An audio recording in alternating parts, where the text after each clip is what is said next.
Dengue रोगी संख्या गत वर्ष तुलन में ए वर्ष 2 गुणा वृद्धि पाई।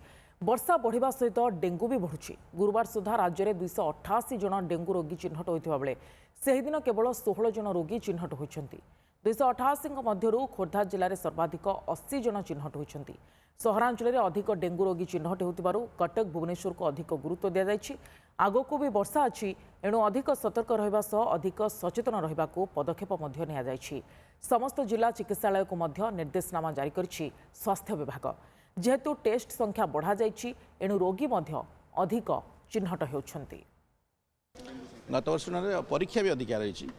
गत वर्ष जिते डेंगू रोगी माने पॉजिटिव आसला ए वर्ष तार पाखापाखि 2 गुण रही किंतु तार गोटे कारण भी अच्छी। गत वर्ष अपेक्षा ए वर्ष वर्षा भी आगु आरंभ हो जाए परीक्षा भी आम अधिका कर हेपाटाइटिस ए ट्रांसमिशेबल डिजीज तार तो टीका नहीं एक्चुअली किंतु सेल्फ लिमिटिंग डिजीज से आपे आपे भल हो जाए।